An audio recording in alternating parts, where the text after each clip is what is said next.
do do. Do do do do do do. There's that drum beat again, huh? Hear it?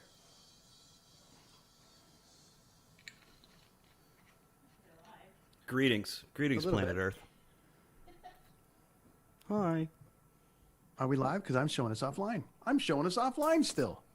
Nope, we're live on YouTube.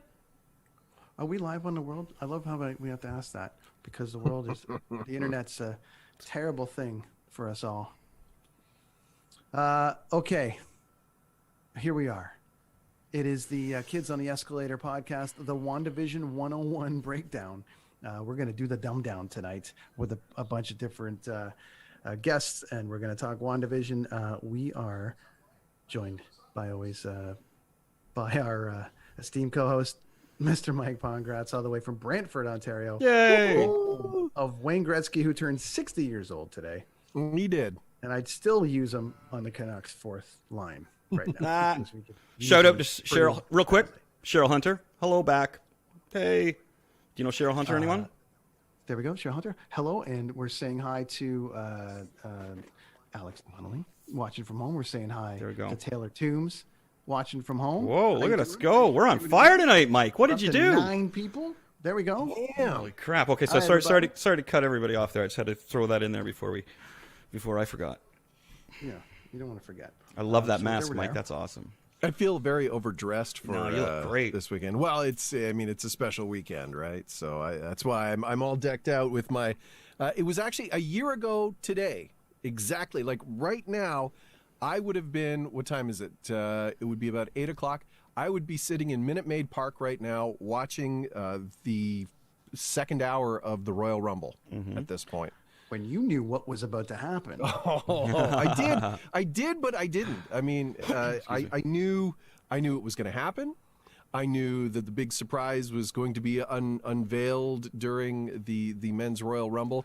I didn't know exactly when he was coming out because originally when Adam had mentioned this is the plan and then this plan had changed and then I sat in the audience.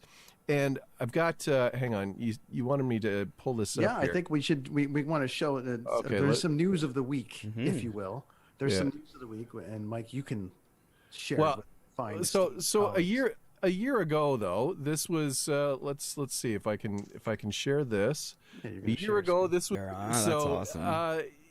So that was the documentary crew, the WWE documentary crew. Was there to film our reactions because we'd been part of Adam's. It was called I think it was called The Second Mountain. Was the name of his documentary on the network, and they were filming reaction shots. So the crew, it was Hannah and I forget the other girl's name. They were standing beside us, and they had their handhelds, and we're like, when are they coming out? And they're like, we don't know. So almost every number after I think it was like 15, we had to sort of wait and see, and so we were tense the entire time. And then finally it came up, and it's like, oh, damn! It was the place exploded. Like it was the coolest. Did you know what number he was coming out at? No, not a clue. Wow. So we sat there literally like this when they did the countdown. It's like, is it this one? Is it this one? And then when it did actually happen, it's like, yes! I still think it's the biggest pop in the last 10 years I've heard. And easy. Easy. I was watching it with my little guy, and I was just like, what? And then I was like, God damn it, Mike. And then it was like, but then I was so happy to not know. And kudos to Adam, because you've got some news about this Sunday. Yeah, take that mask off, because you got a hat under the mask. He's got a hat on. Well, it's cold in Brantford. It's cold in Brantford. Cold. We had a bit of a snowstorm today. So you've got some news. You've got some news. It is Royal Rumble weekend. You led with that. So why don't you break it out? I think the rest of the wrestling world knows, but go. So last night, Monday Night Raw, I'm sitting there watching like I do most Monday nights, and my mom texts me, and she's like, "Did you know that Adam's going to be on Raw tonight?" And I'm like, I don't think he's there, but anyway, he did a little promo to talk about his injury because he's been out with a triceps injury, and he declared that he wants another crack at the belt that he did not lose when he retired back at WrestleMania. He wants another crack, and the way to do that is to win the Royal Rumble. So he declared his entry, and he is going to be part of the 30-man Royal Rumble on Sunday on the WWE Network, which, by the way, I don't know if you caught that news, that Vince McMahon just made another killing a couple of days ago, thanks to NBC. Holy, $1 billion for the licensing rights to the WWE Network in the U.S. So, and I think it's a 5-year deal. And I don't know how this is going to affect. I'm assuming that the app is going to go away. And now, they're talking about it going about the actual WWE Network is now going to kind of cease to exist from the way you guys.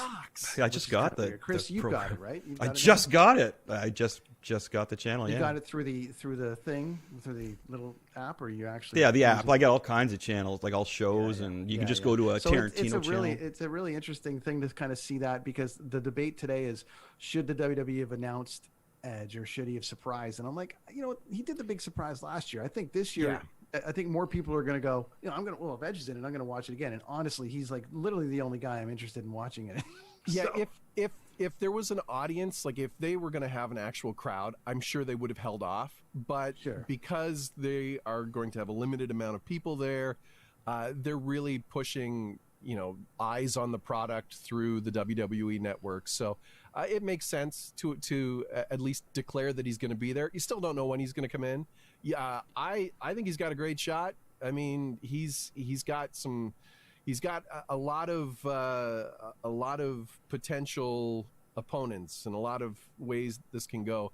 I'm just excited for him, because I know how hard he worked the first time to get back, and now this, these last, I think it was 6-7 months, maybe. And a side note story. I don't know if you knew this, Mike.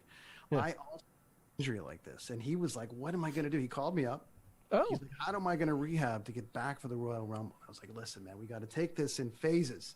Okay. And then we were kind of in a phase, and then he kind of ignored me for a while in my advice. And then the funny thing is Beth came on, his wife came on the show. Yeah. And right on this show, this huge show, she came on. This show. Yeah, I remember. And then right after that, she texted me. She's like, "Yeah, so you got time to call and talk about his arm?" I'm like, 100%. So then I called down.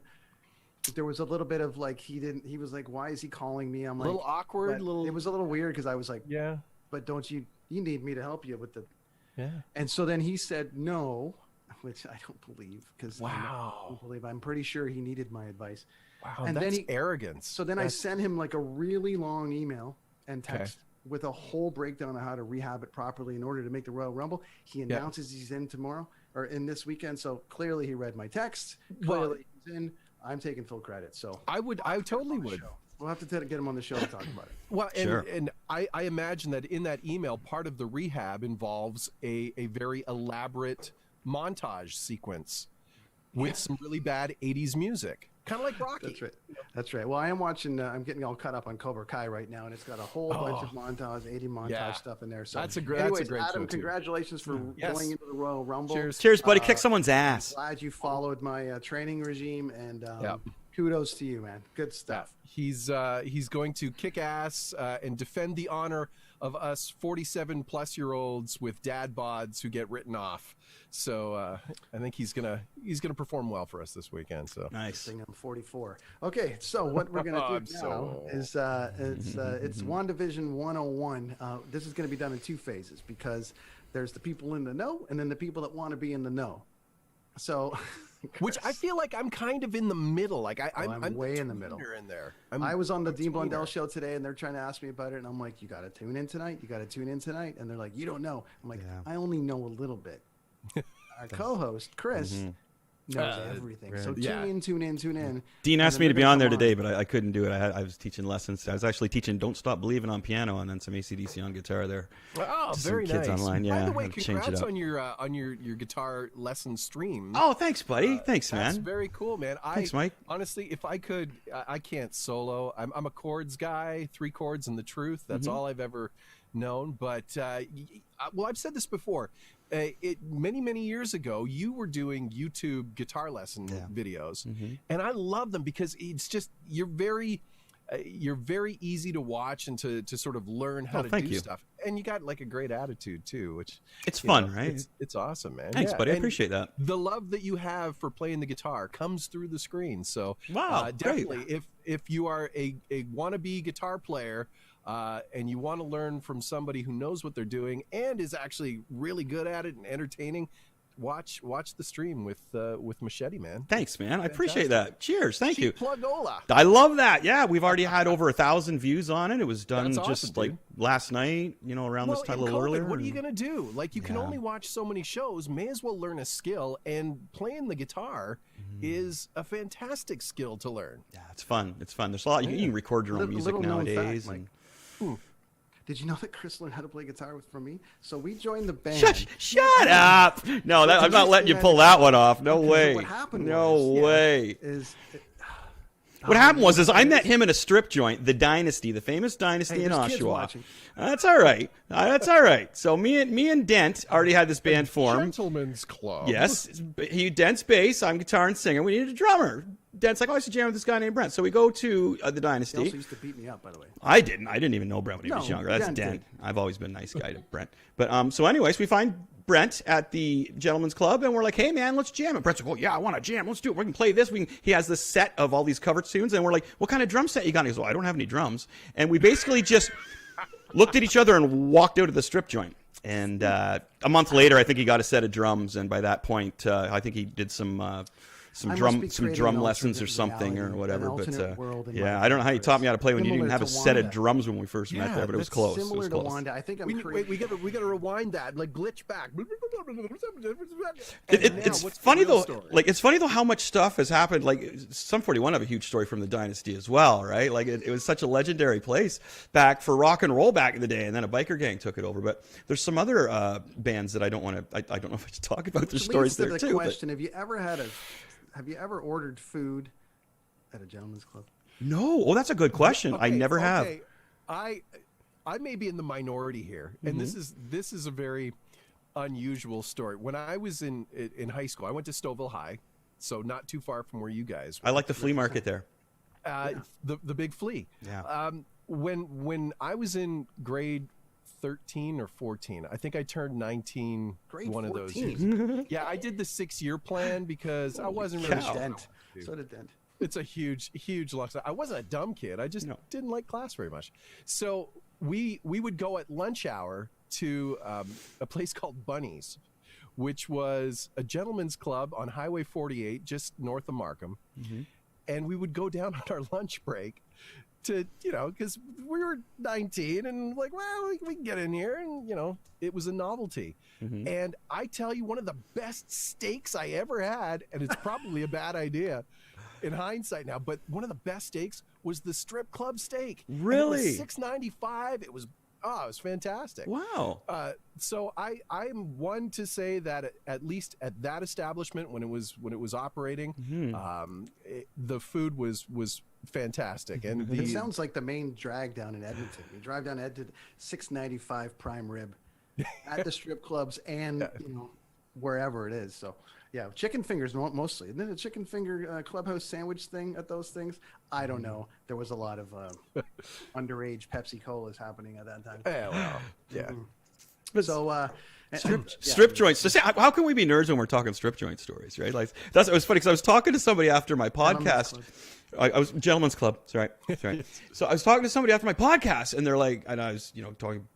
I'm a nerd, and they're like, how can you consider yourself a nerd if you can play Master of Puppets from beginning to end? And just kind of like, almost like I wasn't allowed to be in the nerd club because I could do that, right? It's like, well, you could play Eruption. You're not really a nerd. It's like you have mad skills. You can't be a nerd. Yeah, but it was funny because I was like deterred that I could. Like, what do you mean I can't be a nerd? It was like, but at the same time, it's like, well, do I want to be like?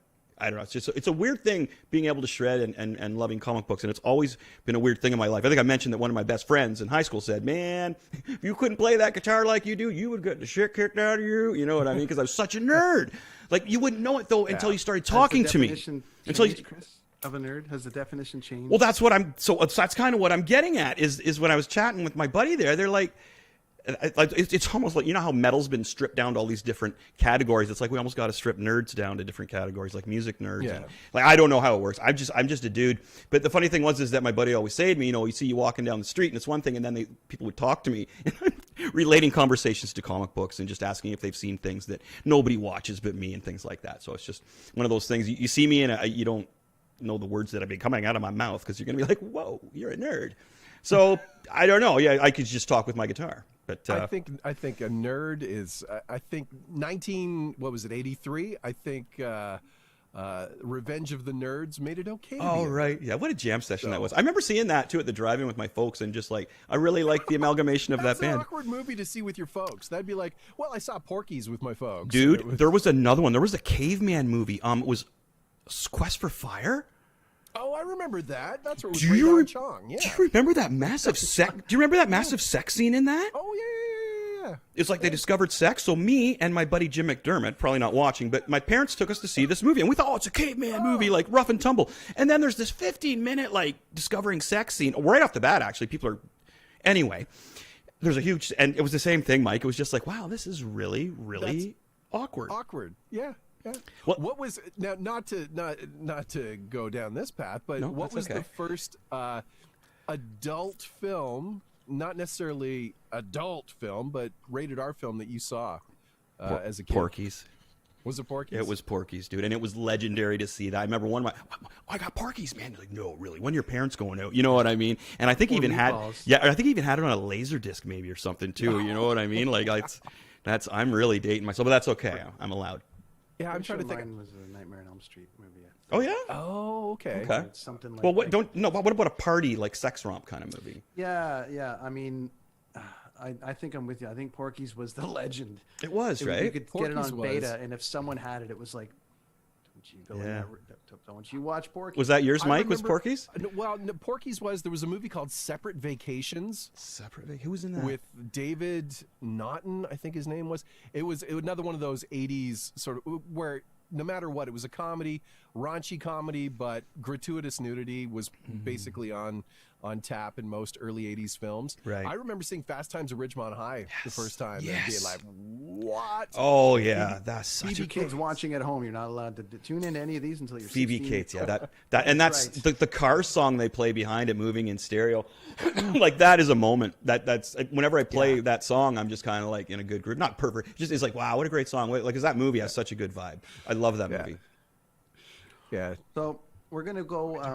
The first three episodes of WandaVision are out, and apparently the big change is coming in episode 4. We've got a breakdown here.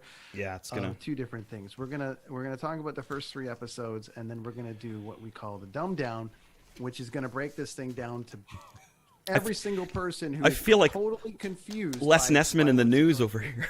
Yeah, everyone that's totally confused. Hog reports going on. We have literally got the breakdown for you that will literally teach you how to make craft dinner out of this thing. Okay? Well, and I think it's become a mission of Chris's to convince Dean that this show is worth sticking with. Yeah.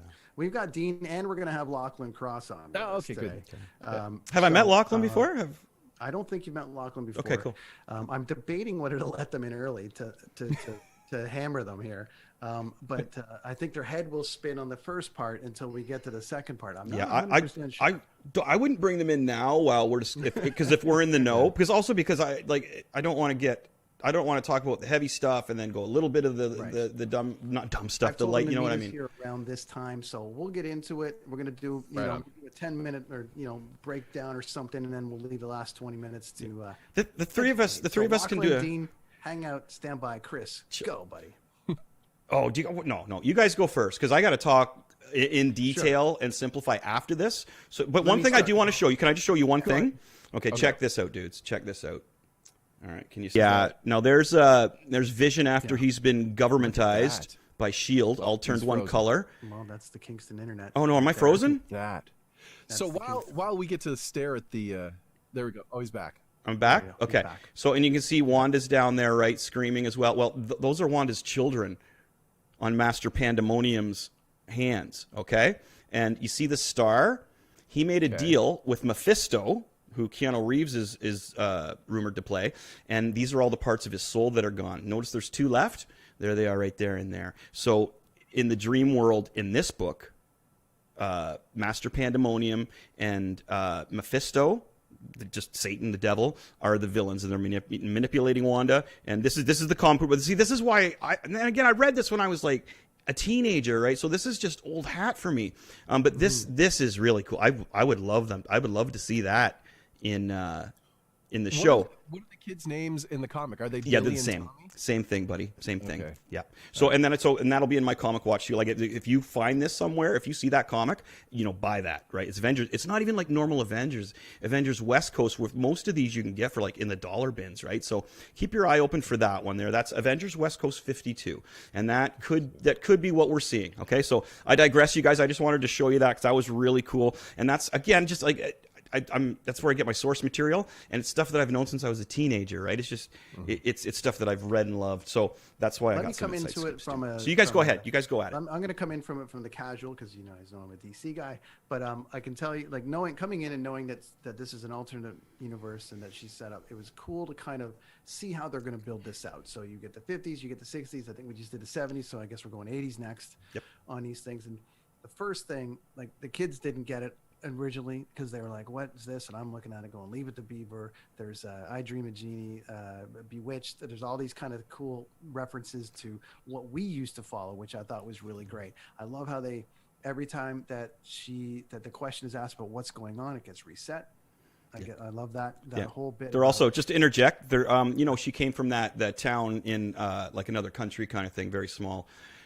These are the shows, the only shows she could watch as she was growing up. And that's Leave It to Beaver and things like these that. These certain ones that she's doing, it's in the comic book as well, right? Yeah. But that's just so very cool. These are all, one thing to remember is that, sorry to interrupt, but these are memories. What's going on in these 3 episodes, a lot of them are memories that are being used and played against her. She's being manipulated, obviously, right? So just to throw that in there like Amazing. that. Now, in the comic, is she Sokovian, or was that something that was an MCU? She was.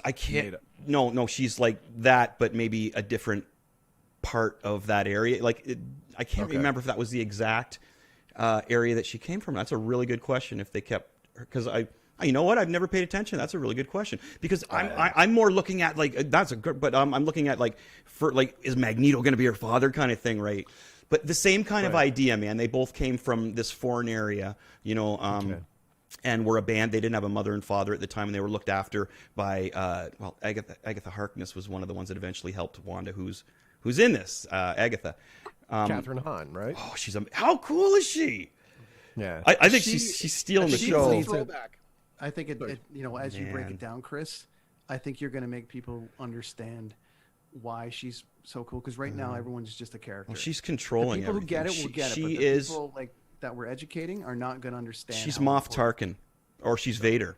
So if we have the Emperor playing with everything, Agatha would be Vader, I guess, right? She would be the second Sith kind of thing going in there. And you can see on her little brooch that she wears has the Grim Reaper if you look closer. And the way that the power comes out from the person manipulating the scene is by killing the kids. So it's a deep story, man. It is like, and everything that's happening now, and everybody's like, oh, it's so, it's so funny, and it's really symbolism for some awful things that are going on. It really is. That's the funny part to me, right? Is that because I kind of know what's going on, and they're portraying it in a really funny way because those are Wanda's memories of from the scenarios and stuff. But really what's happening to her is awful. You know what I mean? Like the whole scape of things is really awful. Well, and I mean, it's interesting because you talk about how everything is bad. Even the commercials, you've got, Strucker, you've got Hydra. Like they're cute commercials, but the product is, it's Hydra, it's Strucker, it's all bad stuff. So there's that underlying, like something ain't right here. Mm-hmm. But Catherine Hahn she's brilliant. And what was she in before this? Where have you seen her before? Bad Moms. Step Brothers. Yes, there it is, Step Brothers. But I didn't know that. My daughter's like, oh, that's a lady from Step Brothers. And I was like, mind blown.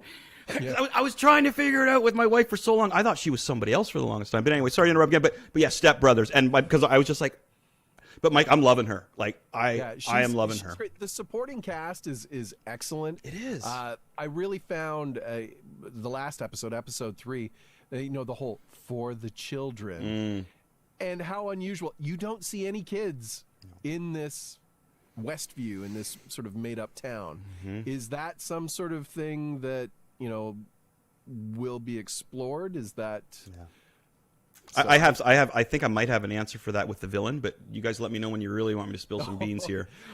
I think stylistically the show is phenomenal. I did read an interview with Kevin Feige this week, because I think part of, I don't want to say backlash, but part of the concern from the general population that have come from watching the Marvel Universe, they are confused. Yeah. And I think there's a worry there that it may be too confusing for the average Marvel Universe fan who's coming from the whole Avengers, Infinity War, and Endgame. But he assured in the interview that stick with it. Starting in episode 4, it's going to start making sense. Yeah. And it's all going to tie together. And we're kind of, if you're at the top of the hill, now you're going to start picking up speed as we get closer. And it's all going to tie in eventually to the next Doctor Strange film, buddy. And Spider-Man. Yeah. So, well, what they got is you got your first 3 that is confusing the hell out of everybody, right? Then we're going to get the next 3, and it's going to be answers. And then you're going to get the last 3, and it's going to be a battle, because one of the scenes or one of the episodes has more CGI than the last Avengers movie in it, apparently, right? So, so this is what we're planned out story-wise. If I look at the backbone of the story in the comics, we've had our 3 confusing episodes. So we've had our issues in the comic where I'm reading it and I'm like, okay, this is weird. When Wanda's not in the room or concentrating, her children disappear. That's odd. You know what I mean? And Agatha Harkness is there noticing the same thing and saying, where are your kids? The next 3 will be the answers. So that in the comic book, you start to find out, why Vision is acting the way he is in the comic books, because the government reprogrammed him, and what's going on, with the kids and whatnot. And then you get your answer. So our baddies are revealed, and then we're going to go into the last 3 episodes where it's going to be a battle. That's what it looks to me to be from the outside of things. Because as you said, Mike, we are leading into Doctor Strange, so it's not going to be done. It's going to be a huge cliffhanger. So we go see Doctor Strange. There's no way it's just going to putter off at the end, right? It's going to come up to this big climax. And again, are we going to see the major villain released? Are we going to see the next Thanos? Probably not. But we're going to see somebody pretty cool. I got some rumors about some stuff and whatever for the end here. I do have to say, Paul Bettany and Elizabeth Olsen are just absolutely killing it. He's amazing. I really like. I like hearing his accent in the way. I loved hearing him sing that song. What was that song he sang, buddy? Remember when which one? He sang a song there in the first episode. That was not Take Out the Papers in the Trash. Yes, Take Out the Papers in the Trash. I loved hearing him sing that. It was just like, dude, that was great. But sorry, go. Yeah, I'm loving even the music. They're just. I love the chemistry between the two of them. And I don't know, is this something? Again, maybe this is a comic thing, but if you've noticed that Elizabeth Olsen's accent from when she debuts in Ultron, has gotten very lax. So I don't know if that's part of the whole dream sequence or the memories that she's sort of used to watching these old shows back in Sokovia. But she's lost her Russian accent. She totally has, accent. Right? Yeah. Hey, Chris, question. So, to break it down, how do they break it down? This is probably for the next segment, but it's just a general question for you. How do they break it down to the average viewer that has no clue what's going on? How are they going to do that? Well, how are they going to do that properly, or are they going to ignore them? No. Here's the thing: is it's going to come out in the next 3. This is what I'm saying: is that you've got 3 episodes where everybody's going, "What the hell is going on, man?" And I was doing that in the comic book. The same thing. It's like, what the hell is going on? Her kids are disappearing. Like, it was weird how she had them. How did she have them with an android to begin with? How did the Vision impregnate? You know what I mean? Like, so you're reading this even as a teenager, going like, okay, wait a minute. how did this happen? So it's the same thing as they're doing here. They're just doing it really clever with more visuals. You can draw certain things, but man, when you put it into real life with millions of dollars behind your budget, you can show whatever you want. Sorry, what was the question again? It was just like, how are they going to explain this? You're going to, yeah. They're going to, and are they worrying about the actual? I think the next 3 people are going to be like, oh, I get it now, and they'll go back and watch the first 3 again. I'm with you on that. I think they'll rewatch, right, and pick up on all those clues. Yeah, which is kind of similar to, remember the show Lost? Oh yeah, yes. It was confusing as hell for the first little while, and then once these other pieces started coming along, you'd go back and watch and be like, oh, okay, that makes sense now. So it's really interesting though, Twilight Zone, listening to people right now, given the culture that we're in, where people want instant answers and instant everything. There's almost a bit of a it's a slow burn, man. The long form, the way The Sopranos was, or even the way, like, say, this Yellowstone is on Prime, or one of these kind of shows that is built to go a long time. For the average person not in that world, they stick around and then they kind of bail. This thing, to me, is very interesting because I've never seen an outrage like this before. Well, it's pretty wild. Like, literally going, what's going on? Like, see, I haven't seen that because I only look at I don't really look at the negative side of things when I see that. If I see somebody like going off on something that I enjoy in a negative way, I'm at that age now where I just kind of move on.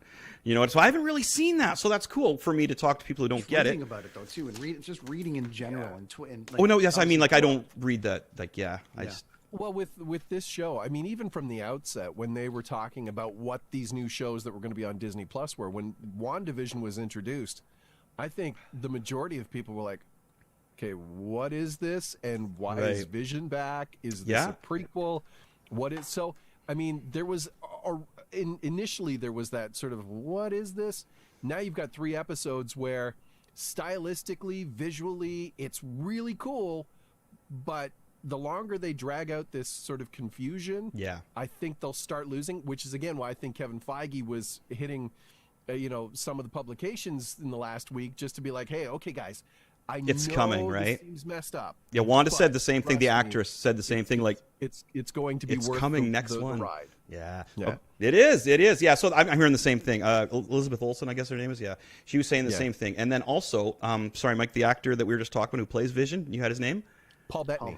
He's he's stoked to be working with some actor coming up on the show who he's never worked with before. Now, but here's the thing: he was never in a scene with Doctor Strange. Cumberbatch, or what's his name?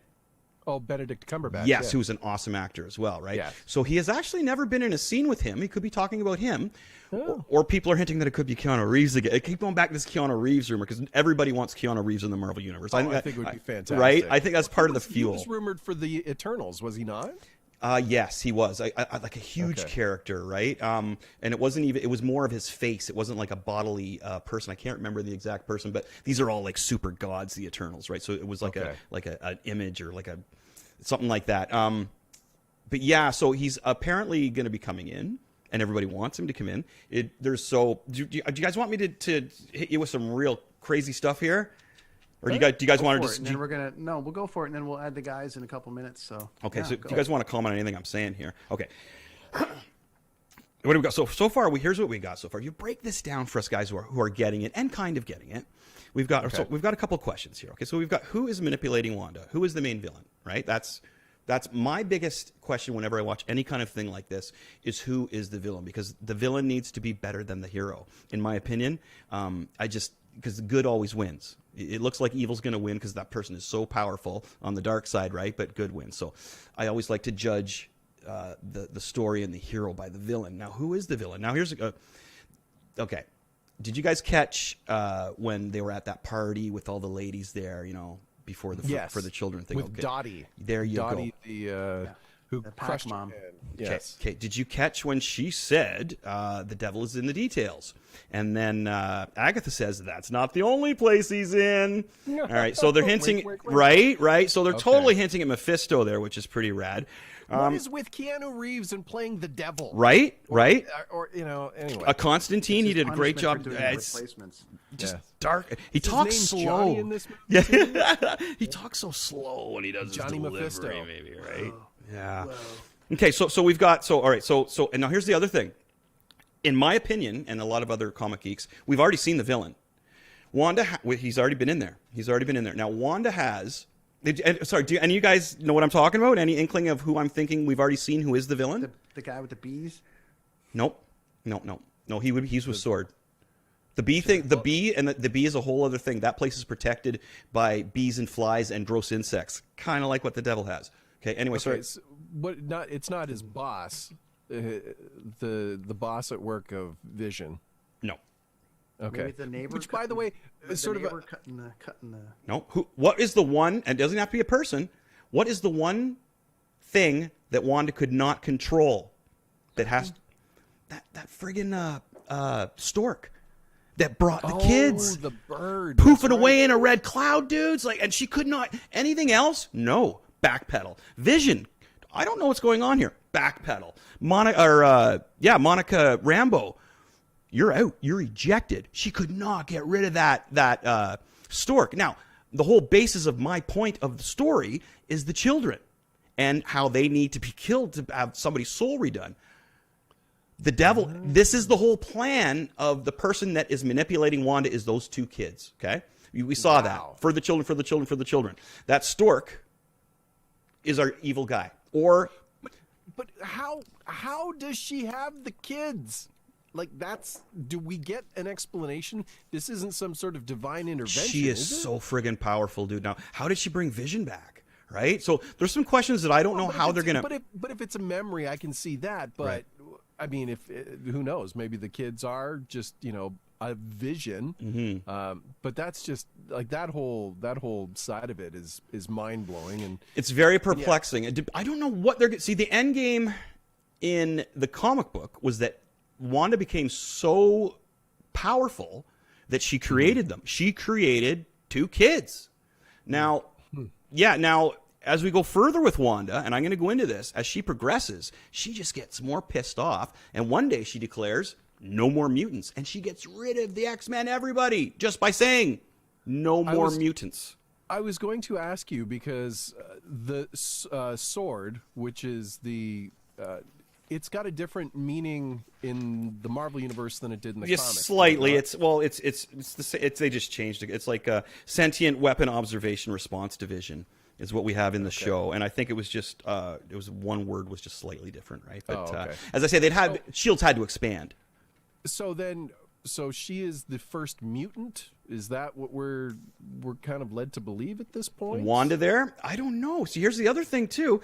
Follow me here. The first group of evil mutants in the history of the Marvel Universe back in the early 60s was the Brotherhood of Evil Mutants with Wanda, her brother Pietro, and her father Magneto.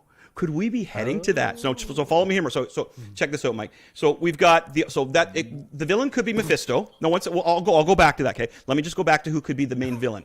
Okay. So we've made our devil argument here about Mephisto. Right? Okay. Devil's in the details, you know what I mean? And in the comic books, he's the one that's the main guy manipulating this. Master Pandemonium is the guy with the babies on his hands because he made a deal with Mephisto to lose part of his soul. So he's trying to get them back through the babies. Okay. Now, here is where Keanu Reeves really comes into play. There is a character named Nightmare, and he is like Freddy Krueger. He controls your dreams. He controls your nightmares. Kind of similar to what we got going on here, man. So, but he doesn't look like Freddy Krueger. If you saw this guy, he's just got dark black hair. He's a green kind of. He's a magician. He's a dark magician. John Wick. Yeah, like what? Not a little more of a pointier nose. Does he say whoa? Whoa. Well, they're gonna have to make him say whoa at some point, right? You know what I mean? Johnny Mephisto, yes. Esquire. So, but he is also Nightmare is also the villain that's rumored to be in the next Doctor Strange movie. Whereas where all these Keanu rumors started. So now everybody's in a dream state. That's what Nightmare does to people. And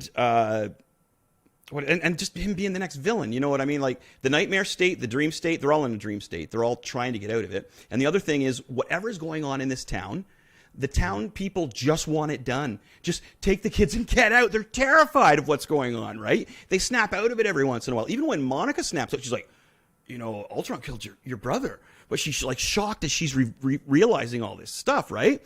So they're really trying to keep Wanda in here. in this galaxy when or they this when they shoot universe. Geraldine / Monica Rambeau out, Mm-hmm. you can see that whatever this town is has some sort of force field or magnetic field surrounding it, and then Magic. you've got the army tents. So this is all Wanda's doing. She took over a town. Either she did it, or she was manipulated to do it by the devil, by whoever the villain is, right? I could see Mephisto being our huge Thanos in this scenario, and then we move on to him and Doctor Strange and whatever, or maybe, as you mentioned, the old villain comes back under Mephisto as well, because they've worked together. Dormammu. Okay. Dormammu, I've come to make a bargain. You know what I mean? Yeah. Over and over again. He could possibly be the next one underneath Satan, because Satan is huge, obviously, right? Like he's the opposite of God. Like in the scheme Could of, it be if you know, Satan? could it be, right? So if you do, Hashtag church lady. look at if you look at it that way, Mephisto's a pretty powerful character in the universe. So taking it that way does make a lot of sense, and having Nightmare be his minion underneath to get these two kids. I don't think this dude here, Master Pandemonium, is going to be in it. I think they're going to put somebody else in other than him. But we'll see. How many episodes there is? Yeah, there's 9. 9. That's why I mentioned we got 3 with a lot of questions. Three. We got 3 with answers, and we got 3 with all out action. Okay, no wait. So there's our villains. So I think the 2 villains possibly could be Mephisto and Nightmare, and we have already seen the Stork. Like she controlled everything but that Stork. Yeah. So, and he kept coming back. The babies were going to her, right? Like, because that's the whole point of her being here. Okay, now bottom line, folks. Okay, here's my bottom line, friends. Someone wants Wanda's kids. Just made that point. Like, this is the whole thing for the children. Over and over, they want the kids. The town is terrified. They just want the kids to be done with. Get them out of here. Get them out of here. You can see that guy cutting through the block trying to get attention. What the hell is he cutting through the block for? He's trying to get Vision's attention, but he can't snap out of his dream sequence, right? Okay. What do we got here? Yeah, the Stork is the only Plus, villain. there was that last exchange between Vision and Agatha, and I forget the character's name with the neighbor with the hedge trimmer, yeah. Hedge trimmer Joe. Hedge trimmer Joe. There's that awkward sort of conversation right at the end of episode 3 where Vision knows something is up. Yeah, buddy. And Joe almost reveals it too. Or like Hedge trimmer Joe is like, well, blah, blah, blah. So, but Agatha is not a good person. Is this what? See, in the comic books, she is, but she's also in the comic book. She helped raise Wanda. She helped train her, and and she was the one that figured out the babies weren't real and what was going on. So she could be being duped. It's definitely Agatha Harkness. It's definitely her. Yeah. You know what I mean? But yeah, what side is she on? Ooh, interesting. No, so check this out, guys. Here is my premonition for this whole effing deal. Are we ready? Here we go. Okay. Here we go. Okay. Let's set it so we can clip it. Okay, this is the whole point of this series. Ready? Money. This is the second reason. More Baby Yoda. Okay. This is the second reason for this series. Alternate sub-reason. Yeah, here we go. First off, Wanda lost her brother. Remember that? Son of a bitch. That hurt. Well, first she lost her parents. Son of a bitch. Then she lost her brother. Holy crap. Then she lost her husband, Vision. What's going to happen next is she's going to lose her kids. She is going to be, boom. You can already see her turning kind of evil in there, right? Like the looks she gave Monica Rambeau there. So she's going to turn villain. Who's going to show up when she's at her ultimate low? Her dad, Magneto. I'm kind of hoping this is going to happen. I'm like, okay. And they're going to start over with the Brotherhood of Evil Mutants. We're going to have our mutants. They'll probably change Brotherhood. I don't think that's kosher anymore to call something Brotherhood, maybe. I don't know what they'll call it, the Peoplehood. But what I would love to, so she lost her parents, her brother, her husband. She's going to lose her kids. And then if she could find her father, who is Magneto, and then they go evil. Boom, let's take over. Homo superior, right? Like, that's what I would kind of like to see happen, and I could see happen. Now, there's so many avenues this could go, right? Like, so let me that It's would like be you know what it is, Mike? It's like the Rockers. It's like an 80s tag team wrestling. I'm telling you. Now, do you think, because this storyline is pretty dark and can go very, like, I mean, I'm assuming in the comic it doesn't go like full Todd McFarlane's Spawn evil, No. but it's still pretty dark. It hints at it though. Will Disney Plus or Disney period go far enough down that road to give it to sort of justify Great it? question. Or Great. will they try to sort of, Disney it up? Okay, you ready for this, Mike? Okay.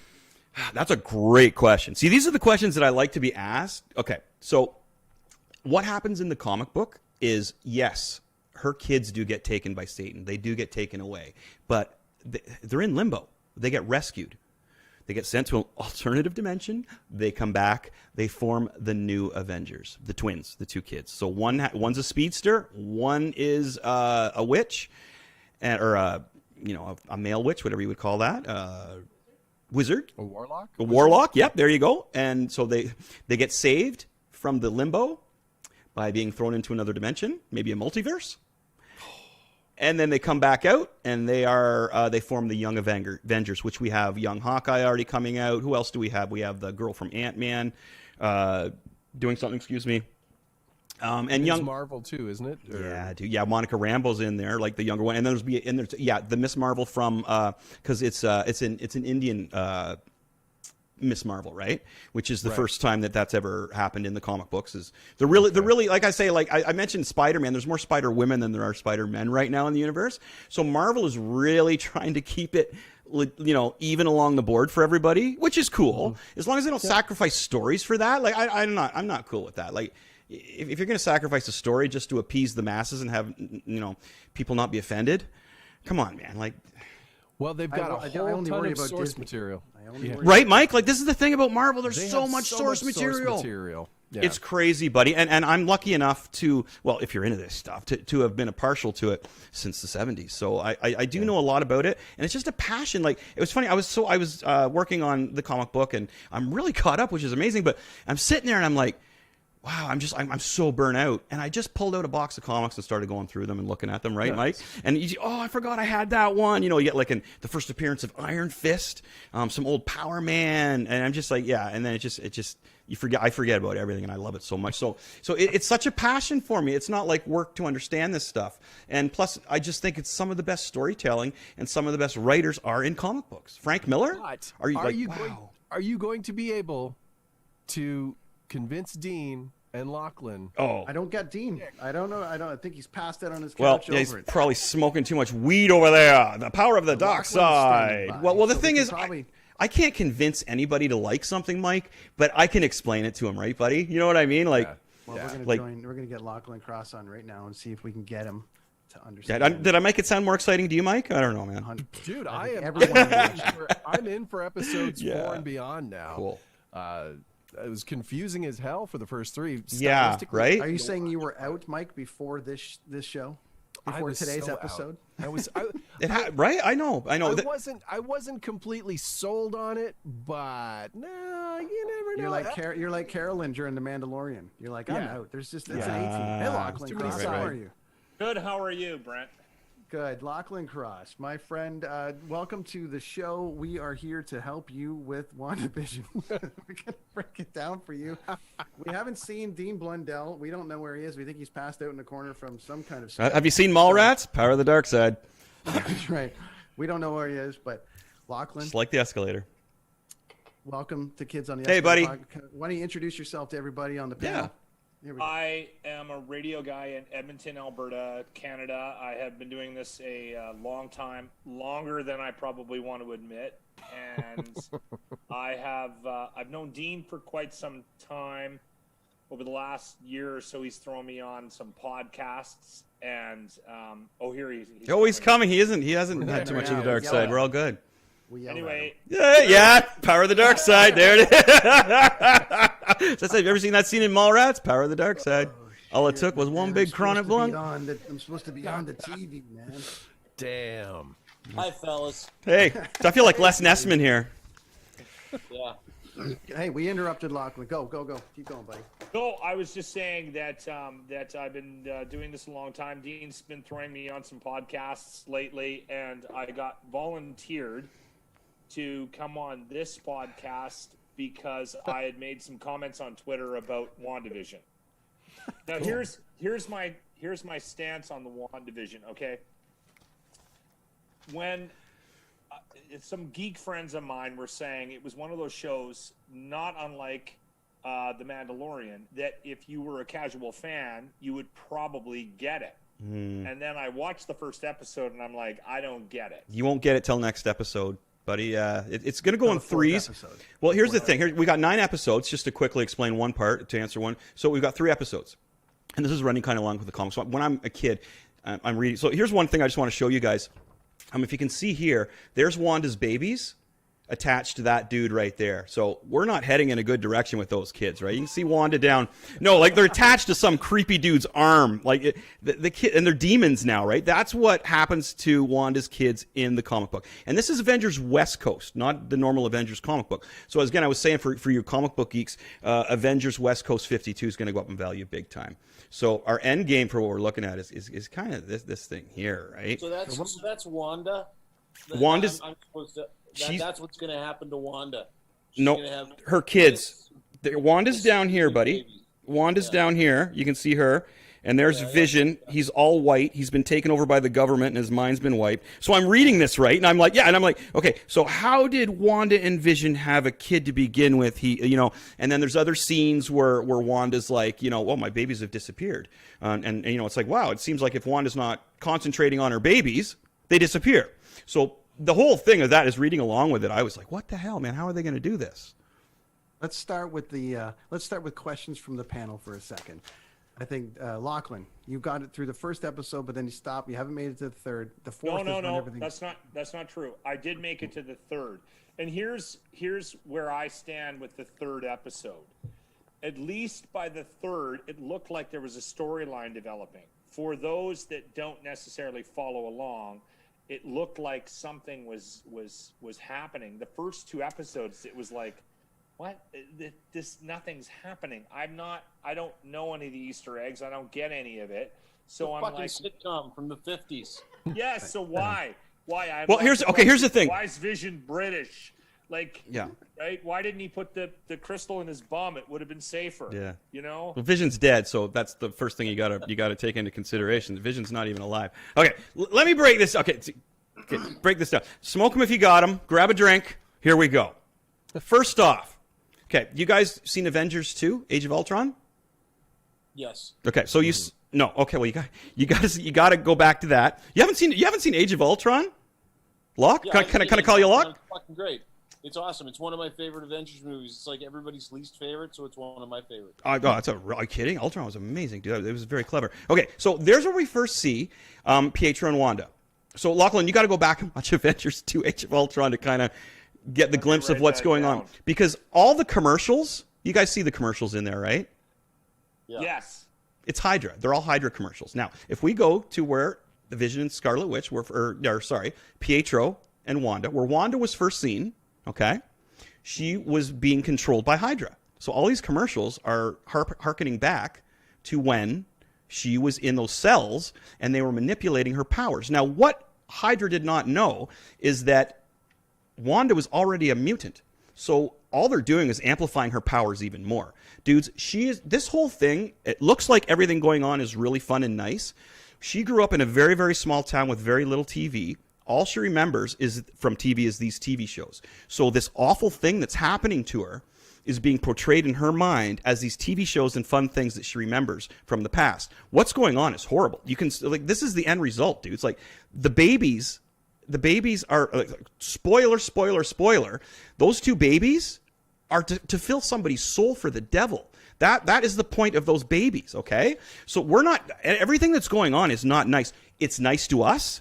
If you really have read the books and you know what's going on, man, there is crap going down. Do you remember when they went to that party with all those ladies and the blonde lady said, the details in the devil, and my favorite actress in the whole thing there says, that's not the only place the devil's in. She's good. She's really good. Amazing. Stealing the show. So Wanda right now is being manipulated. It's crazy how much she's being, she's the only one who can really control things, except for one thing, and I'll get to that. So, secondly, Vision died in the Infinity Wars. We got that, right? You guys all saw Vision where he died? Yeah. Okay.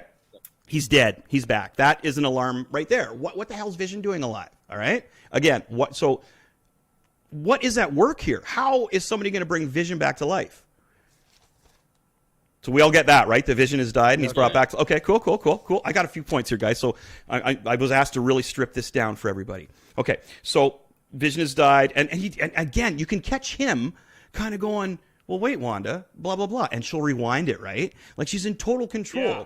So is this... glitches out, yeah. So Yes. I've noticed the rewinding, like whenever something, from what I'm gathering, you know, when something goes wrong in the show, it resets or rewinds into a place where she's like, it's almost like she's let her mind wander, and then she's had to bring it back to make it all better, and so that's, is that what I'm sensing? Boom. Thank you. Boom. Got it. That's exactly what's going on there. Okay, great. So as you can see, when nice things are happening to her, they're not really nice things. You know what I mean? And I'm going to explain some more evil things that have been around her as we go along. Like if you look close at Agatha on her pennant, it's the Grim Reaper on there. Like if you get a close Catherine look. Hahn's character. Catherine Hahn's character, who is actually somebody else, and I'll get into that in a minute. I got this all broken down. Okay. We've realized Wanda can control this reality. You know, no. She backs up the beekeeper, sends him back out. I'll talk about the beekeeper if you guys want in a minute. So Wanda's in control of this. So she's either being manipulated to control it, which I'll get to, or this is her choice. But she is controlling what's going on. So you guys all got that, right? That's the sense I got. Is Yes. that she didn't like where that was going, so she went back to the fake world that she'd created for herself. Bam! Okay, great. All right. So I like the way you guys are taking me seriously here. Thank you. Yeah. Question. Yeah? Question from the gallery. Go. Here, question. I love questions. Here. Dean, question over here. You and one more. Yes, one more. Me, please. Thank you. So, here's a question. What is the reality she's in? Is it a dome? Is it a force field? Okay. I'll get to that, buddy. Yeah, I'll get to that, buddy. And that's going to reflect back on our villain, which is another thing that I want to get into. And I it got really very Hunger Games there for a second, with all the army coming in and the chick coming flying out of it and stuff. Yes. Yeah. At so the end. Yeah. she got kicked Then out, I right? was like, She we've got she guns. got punted out of it. Yeah. And I'm going, okay, we've got guns. Okay, so just as we're on the subject of Monica Rambeau, do you guys know who she is? No idea. Okay, so have you seen Captain Marvel? Yes. Okay, do you remember Captain Marvel's friend and she had that daughter? Yes. That's her. And she's going to be the next Captain Marvel. So as time goes on, okay? So there's another one. Again, see? Oh, right. Hey, you get it, bud. You get it. Okay, so let's keep moving here. So, and another thing. So everything's being monitored by S.W.O.R.D. You saw that. S.W.O.R.D. S.W.O.R.D. is the evolution of S.H.I.E.L.D. At the end of the episodes. Yeah. And Okay, throughout, you'll right. see Monica Rambeau had the S.W.O.R.D. Logo on her chain there, as well, right? So S.W.O.R.D. is the people that are watching what's going on. It's the evolution of S.H.I.E.L.D. because things have gone beyond Earth. They're universal now, right? And S.W.O.R.D. Had to write it down because it's a little different than the comic book. It's the Sentient Weapon Observation Response Division. So it's these guys go beyond just what happens on Earth. So that also shows you that if S.W.O.R.D. is being called in, this isn't just like, the Hulk going crazy and wrecking buildings. This is like something that's going to affect things outside of Earth. So again, while it looks like everything really nice and pretty and pleasant is going on in there to a point, it's really not. The banging on the window, like that's probably the tree. The tree, right? That's probably the army's trying to get in. Like all these little things have answers, okay? Well, and you hear what's his face, the agent from Ant-Man, Agent Jimmy Woo. Yep. He's Awesome. Like, Awesome, Wanda, dude. who's doing this to you? Who's doing this to you? Like through the radio, right? I thought that was Vision. Nope. That's and he was in Ant-Man 2, and he's also in a TV show called Fresh Off the Boat. Great actor. But yeah, he was in Ant-Man 2 as well. He was the SHIELD agent. He was comedy relief. Quick question. If I could just stop here. Hmm. Locke, am I the only one that finds Wanda really hot? Oh no, No, that's not that's at gonna. all. Yeah, don't get me She's started the on that. hottest Yeah. Olsen sister. What was gonna oh, say. she's an Olsen sister. Right. Yeah. Okay, Yeah. all right. The younger. All right, Well, see, okay. Dean, you're mentioning you get girls dressed up in these outfits, and I'm kind of like, because like a Phoenix. If I see a model or a cosplayer in the Phoenix outfit, yeah, it's like boom. How about and not to get too far off topic? Just so you know, you just took that into a really weird place. Did I? Okay, well that's fine. That's what I want is people to know how. I just said that she was really hot, like really Listen, attractive. Like, It can't start any more weird. Mike, No, it can't. outfit. Is Mike's boom done the very sound your good. boner Smoke makes? No, but here's the thing. Wow. Here's the thing. You got to Once- see these chicks in a squirrel head and a In a full bikini furry outfit. with a sword. Well, here's it. Once the world starts again. Okay, well, about a furry convention now. oh, not the furry convention. No. I'm talking like Scarlet Witch dressed up, like. All Is right. there anything Cosplay wrong with one. that? No, but here's the thing. Once things roll again, Dean, I'm going to go out to these conventions and we will talk to cosplayers, and I will bring you into the cosplay world as I well. can't wait. There's so I much can't cool wait. stuff once the world opens. And the other thing I just wanted to mention real quick, dudes, is that, and I was talking to the guys about this, I did my guitar podcast last night, right? And I'm the kind of guy that could drop eruption, like, while I'm smoking, having a drink or smoking whatever I want to smoke. Anyway, I was going to say a cigarette. I don't smoke cigarettes. I could rip out anything like that and turn around and tell you what I'm telling you now. So I had a viewer that was saying, you're not a nerd because you can play like Master of Puppets all the way through. And I'm like, so it was kind of like he was telling me I wasn't a nerd, but I think I am. But anyway, I just thought that's another side. I don't think you're a nerd, dude. I think you're awesome, and I'm. Well, thanks. I learning appreciate a lot. that. And, But and so I'm now. Now we're at this point. Hold where on. we've all Is decided nerd- Wanda is really a total smoke show. Oh yeah. Crazy superpowers. Who Is nerd- living this reality? But what is this reality? You haven't told. Right. me. Okay. So okay, we're getting there. Sorry. Quick question first, though. Yeah. Is nerd? I don't think it's a derogatory term anymore. No, I just Not felt like they. anymore. It's a Running badge the of world, honor. Lachlan. Yeah. We're running the world. Exactly. I just felt like I was getting kicked out of that group. All of a sudden, well, you can't be with us anymore because you play guitar too well. No. In my world, you're still a nerd, dude. You're still there. Okay, cool. Plus, I was saying, like, people would see me and be like, wow, what a rad-looking guy. And then they talk to me for 5 minutes and go, that dude's effed. You know what I mean? That kind of thing. At parties and stuff, right? He's talking about Chewbacca. Who is that guy? Anyway, okay, so sorry, dudes. Okay, so I'm the Monica Rambeau. She's an agent from Sword.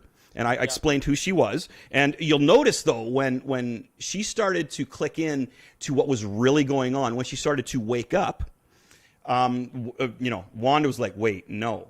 Get out, and ejected her immediately. Obviously Wanda wants to have these babies, and she's being manipulated by somebody, and I'll get to it, to have these babies by the town, by Agatha, and by something higher up. Okay, so Is she pregnant in real life too? I don't know. I don't think so. Not like in real you mean, life. like Not in real real life, in Wanda reality. life. Yeah. Yeah, It's a in real reality. Wanda life. In Wanda life. Oh, in Wanda life. Is she pregnant in her reality, or like is that fake too? It's something that she created because she's so powerful. See, her, as I mentioned, her powers right now are escalating, dude. Well, she's going to get to the point where in the comic book, she just said, no more mutants. And she got rid of the X-Men, all the mutants, just by saying no more mutants. She just wanted to thin out the herd like Thanos did on Earth. And she was so which you pissed will off, never right? you'll never hear that in the Marvel universe because no more mutants means no more money. Right. So- Well, that could be. They obviously they came back, right? You know what I mean? But she gets so powerful, Dean, that she can just say things and boom. Dean was saying this today on the Roundtable podcast that Wanda is like this badass, and he's been wondering why it's been this weird 60s, 50s, 60s, 70s stuff. Well, right? yeah, 'cause- and no one's been getting, heads haven't been exploding. Right. Well, as I mentioned, the only TV kind of shows that she could grow up on watching, she only had a few channels, living in that small little area in Russia or whatever. And these were the shows she watched. Oh, sorry, I explained this to these guys earlier. So all these Leave It to Beaver and things, they are memories that she has of TV of good times when she was growing up. Memories, yeah. So That's her happy place. some Like what? When you suck your thumb at night.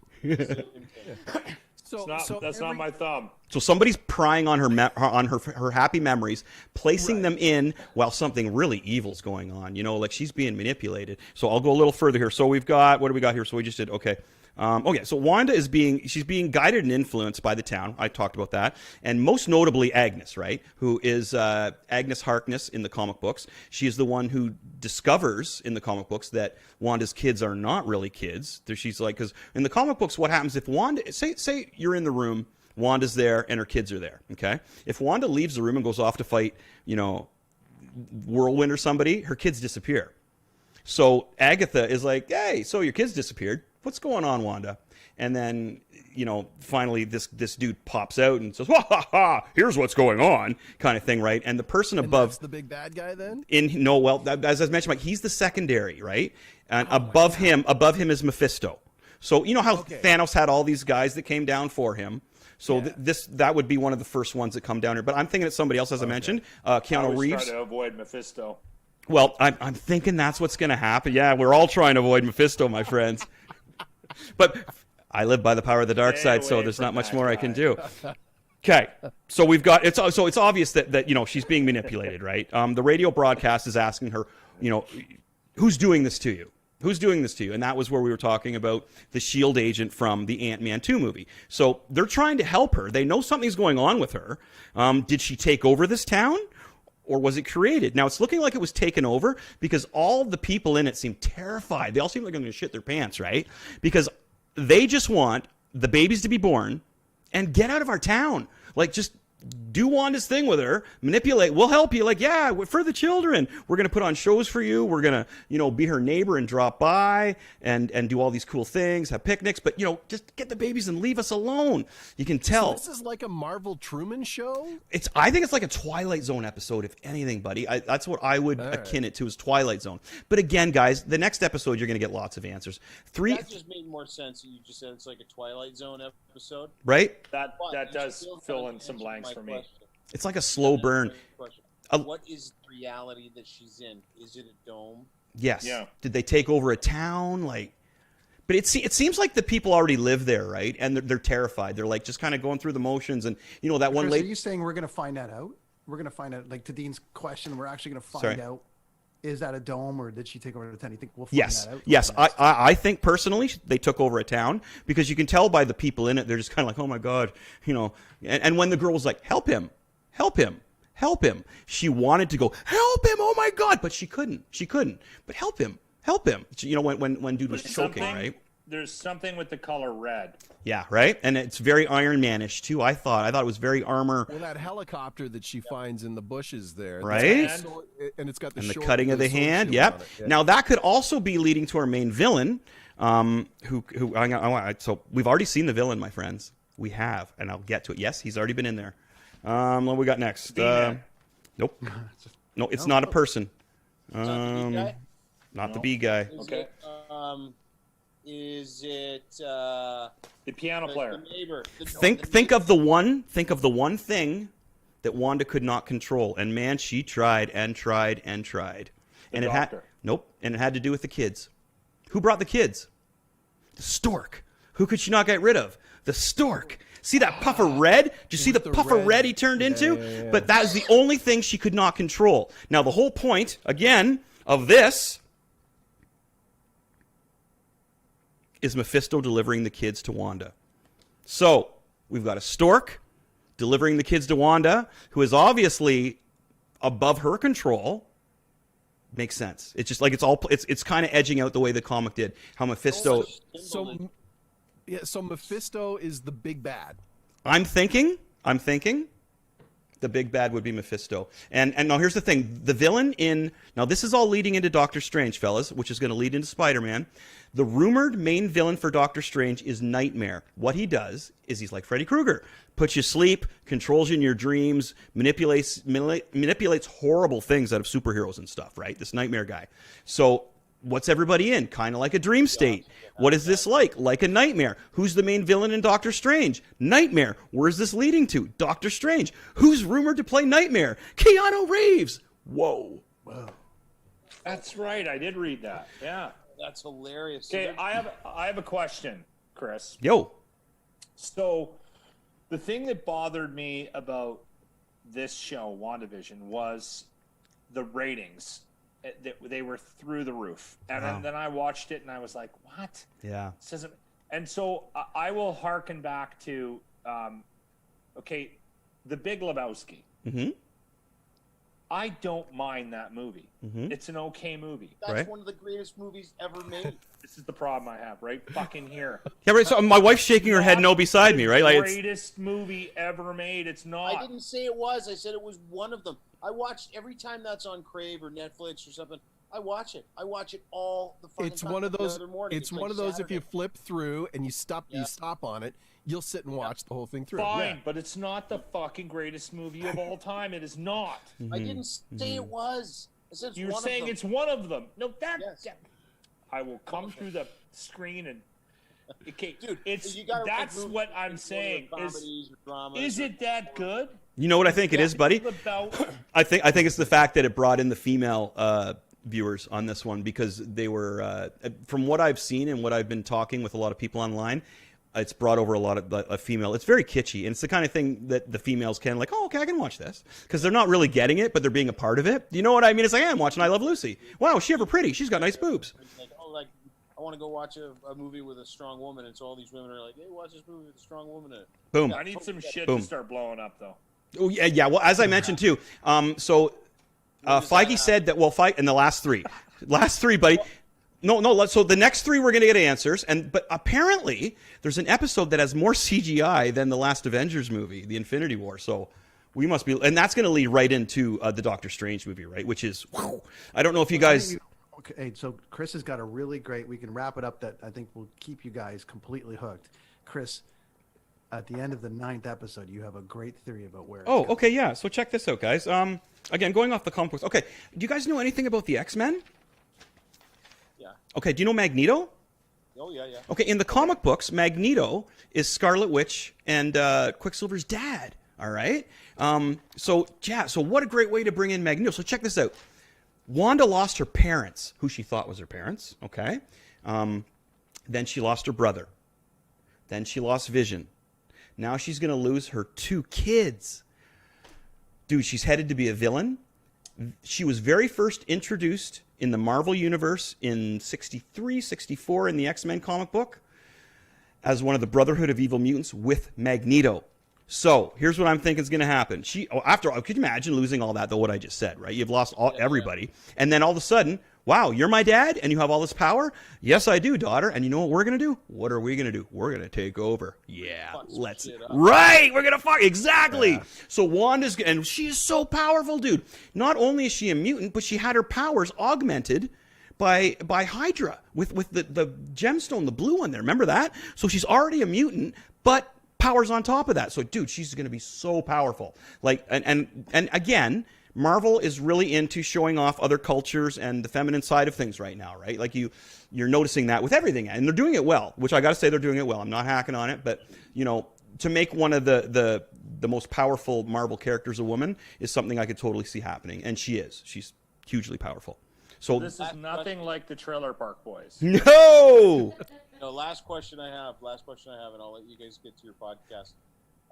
Did you ever think when you were growing up collecting all of those cool comic books behind you and drawing all the time in your room and hanging out, like for all you guys, all the stuff that you probably got, let's face it, made fun of a lot for the things you probably did you ever think it would be this cool, all of it? Like you guys are like, you guys have the inside track to everything that's fucking cool that's on television, right? Yeah. You guys, like, your knowledge and backstories, because you love this so much, so passionately. Like, did you ever think that this would be as cool as it is? Well, I mentioned that. It was funny.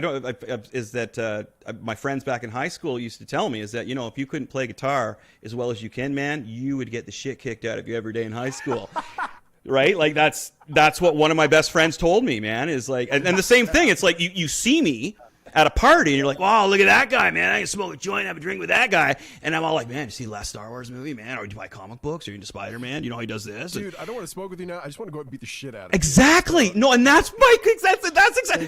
I don't want to get high with you and drink with you anymore. I want to beat the crap out of you. And then again, the same with the hockey, because I'm a Canadian kid. I played on the rep team, 3 games a week and 2 practices and all over Toronto and everything like that too. So dude, it's over. It's over. You don't have to. It was fun. No, thanks, man. But I reverted back to high school right there. I had to defend myself, right? It's like, you made it out of there. But I always hoped it would. But you know what, Dean, is always I'm an only child too. So I had to entertain myself a lot. I didn't have the brother to beat me up or beat him up or, it's awesome though, dude. Everything you love that you spent years doing, invested time into. Thank you. While probably everybody was going, why don't you become a doctor? Yeah. Sell cars. It's my dad. My dad's watching. Bless your heart, my dad. But yeah, sell cars. Hi, Mom and Dad, by the way. Lockdown's great. But yeah. No, they were very supportive, Dean, over the art, but not so much the music. Like, when I was younger, how your parents are, like, you should do this. My dad really wanted me to either be a professional sports guy, which I'm really not big enough to do that, tried in hockey, or, go in the car business. But they supported my art. The music, they're sitting at home and they know it's not so much. They loved it. They had entertained by it. But no, they always supported my drawing, man. Yeah. Well, you did tell your parents if you're watching, hey, Mom and Dad. They're watching, Dean. Chris's guitar lesson had 1,000 people watching it while he was giving guitar lessons. Thanks, buddy. It did. That was so much fun. Very cool. The next one's going to be better, man. We worked out all the bugs, man. It's going to be so much better. But yeah, and Dean, I had so many people the next morning hitting me up personally, asking me questions and requests. Like, I got a full episode next time, man, like just with requests. It's going to be awesome. I'm on drums tons. when we start a band. Oh, done and done. I got face piano. Done and done. Face piano. Done and watch it. And Locke and I are going to watch it, probably make fun of it next week anyway. That's cool. So we got to make fun of it. You like my Aquaman hat? I do. Aquaman. Aquaman! Thanks for joining the Dean, number 18th ranked Dean, that one's comic for book you podcast. too, so there you go. All right. The Watchmen, yeah, one of my favorites. Watchmen 2 for Dean there. Beautiful. Have a good Oh, night, guys. Watchmen's great, Thanks for man. having me. Thanks, guys. It's nice to meet you, Locke. Thanks for joining us on the number 18th ranked podcast in That's right. What? Istanbul. Oh, in Istanbul. Oh, geez, I thought we were actually doing an announcement there. We jumped up again. If there's an announcement, we're doing fireworks. There's a Well, thing. we reached 29 at one point, man. Well, I'm like, We are we're number 6 in Kettleby, Ontario. Woo! It's got to be the number one Yeah. podcast. We got to be number one in Kingston. We have to be number one here in Kingston. There's We are no way number we one cannot. in Ayr, I think. Brantford, pretty Air? close. Like the town Air. The town Yeah, Ayr. I played hockey against the town Air when I was a kid. Holy, so much. Mike, to wait, cover. sorry. Mike, did you play hockey when you were a kid? No, I wasn't a hockey. I was a Oh, ball okay. player. Oh, okay. I played ball. So, but I did the same thing. The traveling, through all like the little Yeah. towns. I remember playing like the All Ontarios in Napanee. And, Nice. yeah, and I played on a baseball team with a guy by the name of Brandon Pridham, Buck Pridham, who's now part of the Leaf management. So, Whoa, I mean, sweet. that's crazy. That is sweet. Right on. Right on. I actually played against a couple of pro hockey players too, and my dad's going to be sitting home going, it was this guy and this guy. Oh, man, it was a goalie and Rob Blake. He was on the Simcoe team. Played against Rob Blake, dude. Yeah. Oh, there And- you go. Rob Blake. Wow. And I played against, oh, man, it was a goalie. I'll remember it later. Let's But go it with was Fred it was Brathwaite. No, it was the same team. It was the same Simcoe team, and they would beat us like 13-0. Every time Simcoe came up on the schedule, it was like, oh, beat down, and they would beat us up too. Like I'm talking, like we got beat up. But yeah, so there was my hockey claim to fame there. We covered a lot of shit. We covered a lot of shit on the Wanda side, and I'm smarter for it. And I'm Mike's very gonna stick it psyched out Cool. now. No, Yeah, I'm stoked about it. psyched for it. Well, it's all we got just more- natural reading comic books, buddies. And I actually, so as I mentioned, this comic book here, pick that up if you see it. One other I just got to mention, guys, for our comic book friends out there, because we got a lot of new ones. This is great. Star Wars High Republic. He got Yoda in there when he was like 30 years old, maybe in our time. And this goes early, my friends. This is like before the Sith, when the Sith first started coming out and attacking everybody. And this is already going for $30 to $50. And you can, like, if you can find it, it's $5, right? So if you can find it. But the cool thing, and I just got to crack this open, guys. Sorry, just to show you, we've got a lot of new comic book followers, so we got to have some time here for this. So what they do here that is really cool is they break this down right there. If you can see, not doing it justice. There you go. See the timeline they break down of where the comic is, where it's led to, what's happened. So you can find all the Star Wars canon now that's in the comic books, as far as like everything. Darth Vader in between Empire and Return of. Yeah, dude, and the way Palpatine treated Darth Vader was amazing. This is going to break some waves, man. This might be some new material for some TV shows or movies. But again, you got some young Yoda in here. I didn't get the variant cover. I couldn't get it because it sold out so quick. But Star Wars, High Republic. Comic fans, you know this, man. You know this. Buy this. Okay, there's Don't you my... have a comic book guy that looks out for you, Chris? Yes, I do. Down at Adam. Adam is a wicked Nexus Comic Books, and excuse me, I've spent so much money down there over the past little while. Basically own stock in the company. No, now, is I that- have I have a $3 gift card they gave me. Or $30. Sorry, $30. $30. $3. I know, right? It was like, hey, thanks, guys. That's great. No, sorry, dudes. $30 gift card that I got. So I got $30 credit. Archie's there. Digest. In the dollar bin. No, but I can get like a $30 comic that I see on the wall or something, right? Which I might do. Or the dollar bins are amazing. I can't wait to get back in the store. But yeah, Adam, Nexus Comics in Kingston downtown. Beauties. He takes care of me. It's like there's so much. So so at Royal Rumble weekend, Mike, as we discussed, everybody, Adam is headed back into there. And then there's been lots going on. I think this has caught everybody up on the Wandavision side. I don't have a time going on here. Sorry, what time? How much time are we at here? It doesn't matter. Oh, I was just curious. Your bladder tells us what time it is. Oh, I haven't been drinking that much actually, but I could use a refill. Often, yeah. But so it's Nurse. We're going to be smarter for it. Yeah, people Nurse. are gonna be smarter for it, and I certainly feel like it. I'm hoping the watchers are. So are we going to talk for a little bit longer here? Oh, I got a little bit of wine left here. I'm all good. Well, by the way, congratulations to you, Chris. I see you finally broke 1,000 followers on Twitter. I did, my friend. Yes, I did. Nice. And I get all 1,000 of those people buying Skeletron. Oh, that'd be great. Episode 2. Oh, sorry. Did you show Mike the hard copy? No, I haven't seen the hard copy right yet. here behind me. Yeah. See, I have Let's these ones that are in like I want to do this with it. Like I want to get them put in the case like that, right? But yeah. So what I have, Mike, is I got. Let's see. This is what they call. This is a special one. This is what they call an ash can, and you know how graphic novels are made out of really expensive paper. You know, comic books are flimsy. Well, this is a mini graphic novel, my friend. So here it is. Here it's called an ash can. Yeah, it's like the quality. Dude. Thanks, buddy. The quality's really, really mint. Look at that. Yeah, the quality is just spectacular, man. Yeah.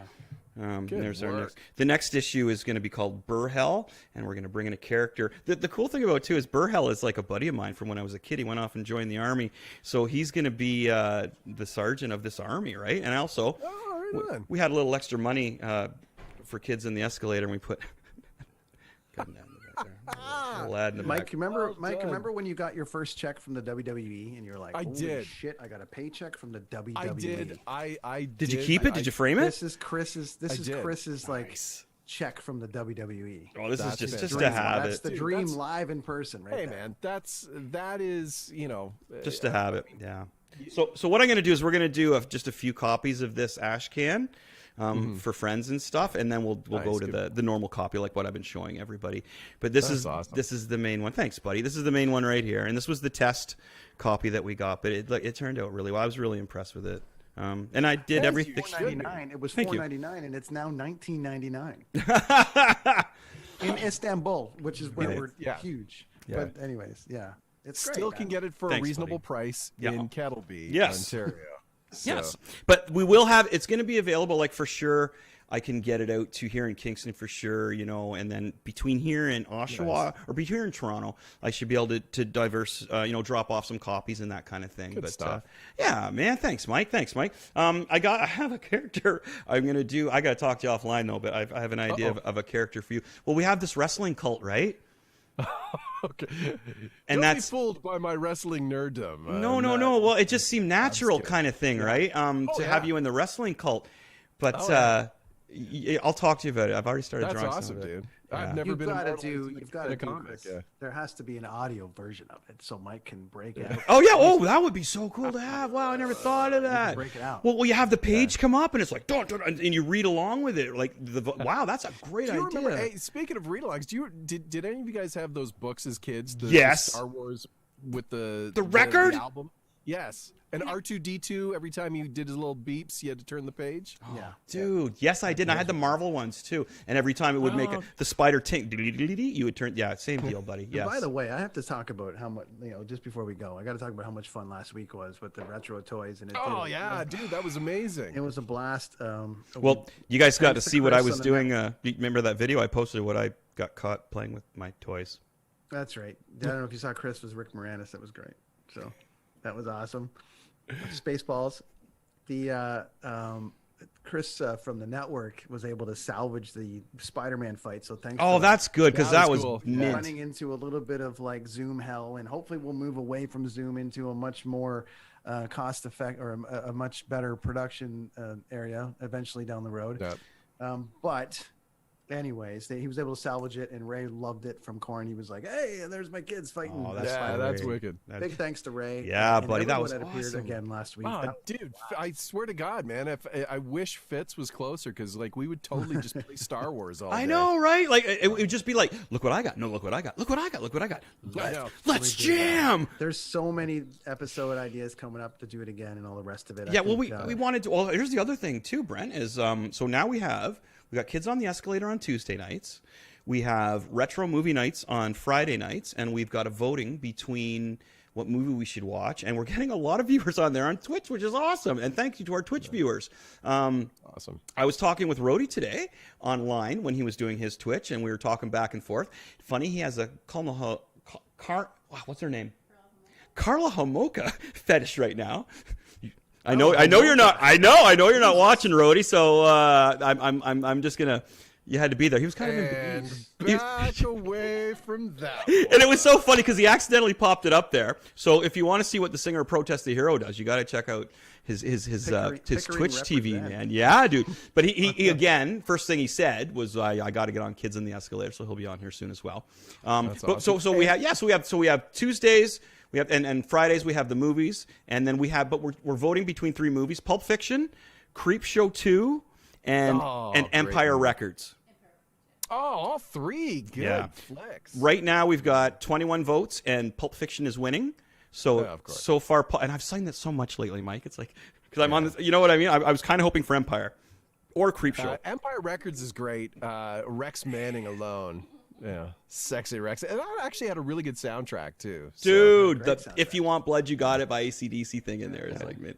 And that got my daughter there's liking lots that song. going on with it, man. And then we got the Friday nights, and now Saturdays we were discussing. We're gonna introduce a new Saturday show, and we're just gonna we haven't named it yet, but what we're gonna do is just kind of catch up on some loose ends from the podcast from today and just kind of let you know what's going on, because we have a lot going on right now. We're going to pump some of our friends. So if you're watching and you've got any news you want us to pump, let us know, man. That's where it'll be a quick one on Saturdays, Brent? Just like maybe 45 minutes or something? Yeah, and Mike, we heard rumblings that you're launching a podcast, which will be a great thing to talk about on Saturday. Totally, dude. Totally. Soon. Yes. Well, anything you let us know. So Saturday we're going to drop news. We're going to drop promo, get caught up on anything, little things we missed.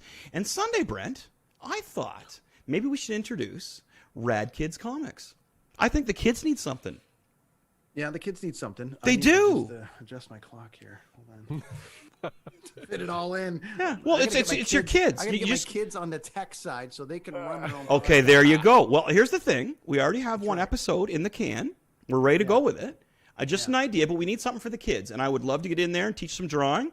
We have an amazing little girl named Sam who teaches cooking. We got an amazing host named Rad Alex who just does amazing things and shows off awesome things. And I think it'd be cool if we could get the kids involved on Sundays. That's one thing that I thought for the Escalators. A kid named Owen writing some tunes and throwing them up there. Right? I would love to see. That's inspiring though to see. I would love to send some. That is a great idea. What I would love to do, as being a music teacher for like a few decades, is I would love to send, because Owen's pretty talented. I'm going to give Owen some props here, buddy. Way to go. Thanks, I've seen your channel and stuff. Yeah, it's good. I think it would be cool. Man. It is. I can tell. He's very talented. I can tell that he's got the gumption to do it. I know kids in music. Because one thing I know is the look on a kid's face when they're playing music and they're actually doing it because they enjoy it, man. I've seen the look on a kid's face when they're doing it just because their parents want them to do it. That's not the look on his face, man. That's my only point, right? Going a little deep into lessons here. But I would love to give him a bit of a challenge, a song, because I know where he is on things, right? Because I've seen what he's doing, and he's doing great.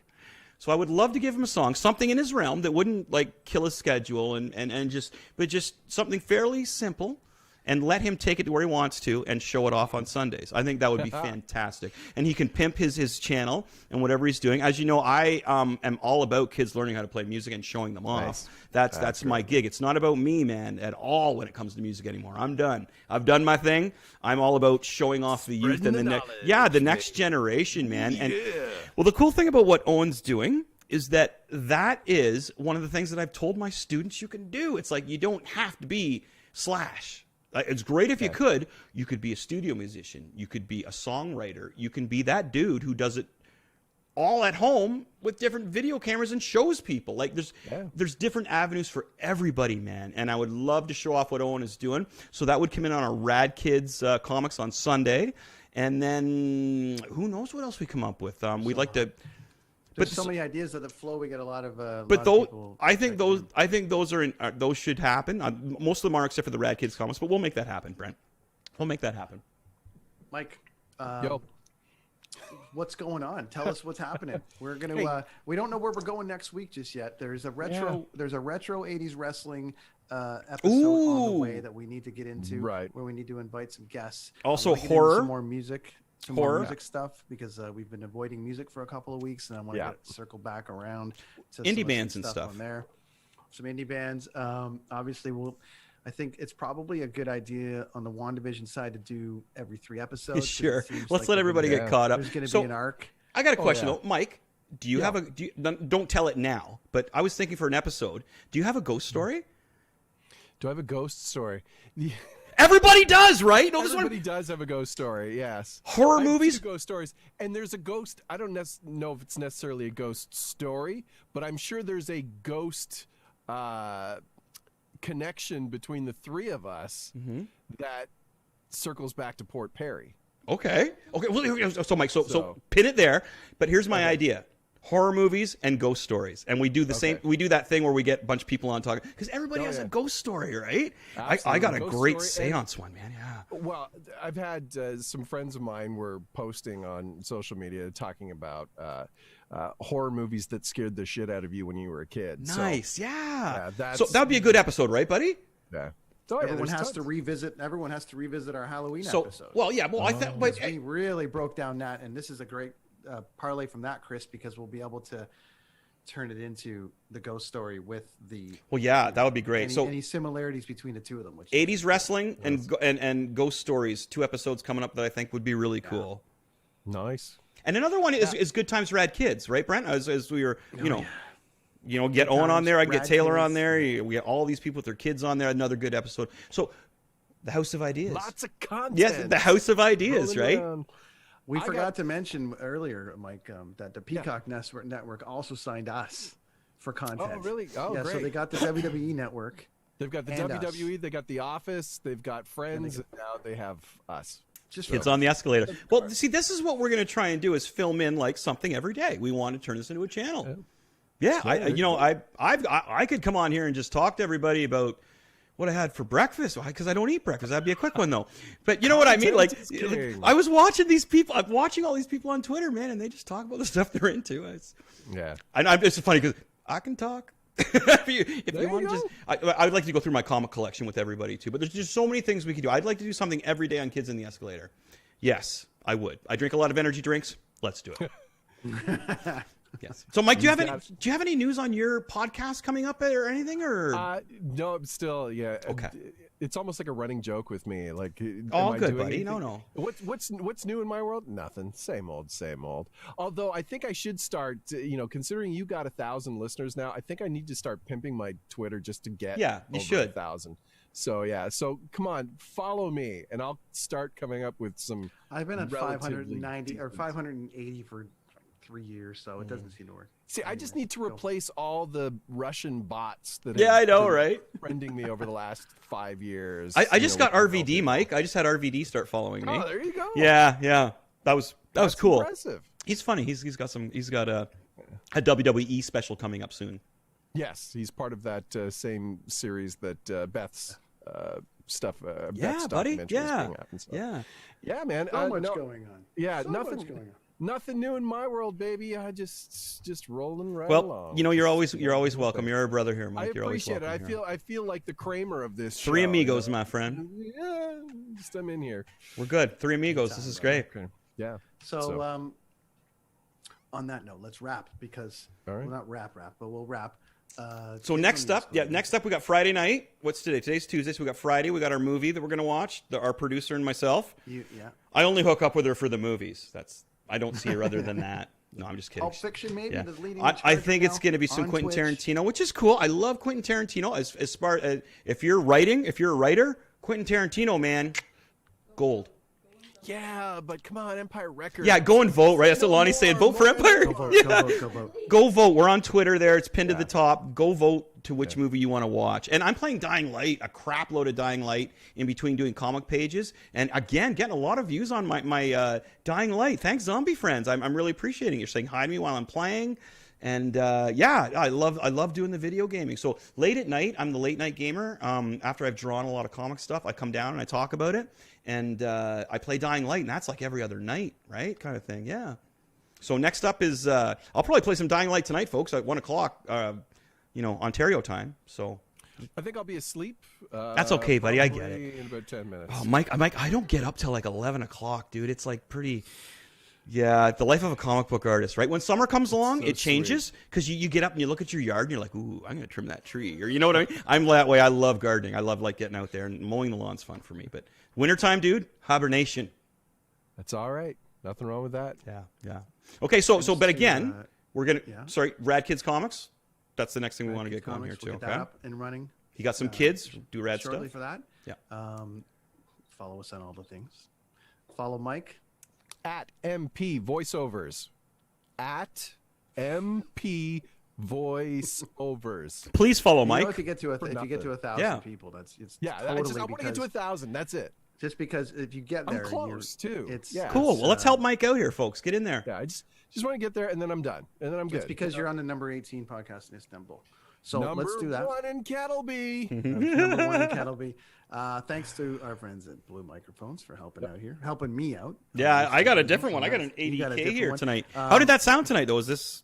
Yeah, it sounds great. Well, it's an expensive mic, man. Megadeth used not this actual mic, but this style and everything, recording Rust in Peace, one of the best metal albums ever, like all the noodly stuff. Anyway, but it was used for a cymbal. Well, it sounds good tonight. And we are, it sounds good tonight. It was for the high cymbal. That's that. What else? And then just there's a bunch of merch. There's a whole There's- bunch of oh, places I need to a follow us, but headband. thanks- Wait, I need a headband. I love wearing headbands. I've been watching Workaholics, and Blake wears a headband, so I want to wear a headband. And I can't get my hair cut, so send me a headband. Anyone, send me headbands. We need to get the kids. I on the need Escalator look at branded. that. Look at that rental space right there, my friends. Huh? Hey, Mike, look at that right there. What are you, an NHL hockey player? Yeah, exactly right. That's what it is. Well, if it's Bell Canada, they're gonna have to throw me some cash too to make them look good because those guys are bastards. But I'd love to get a band, something cool, man. Headband. Thanks to Dean Blundell Network. Thanks for Dean and Lachlan for coming on tonight. Yeah. For you guys for listening, paying attention, watching. Follow us on Twitter on all the things. That's Mike. One That last is thing. Chris. Yeah, one last thing. Hold that belt up, Mike. Hold it right up to the camera, brother. The big gold belt, baby. Look at that. Big gold Put it belt. up. Let me see it. I'm Oh, gonna hold it put up, a Mike. picture Yeah, right up there. Oh, look at that thing. That's it. Damn. There we go. That's a conversation for the wrestling one because the Yeah. debate will always be which is the best belt, that one or the other one. Well, we should do a Kids thing on the Escalator Podcast. Thank you for listening and doing the thing and joining us. Join us next week. Something will be on the air. We'll be on the air. Mike and might be here. Friday. Watch a movie with me. Watch a movie with Chris. Rock on. Bye, everyone.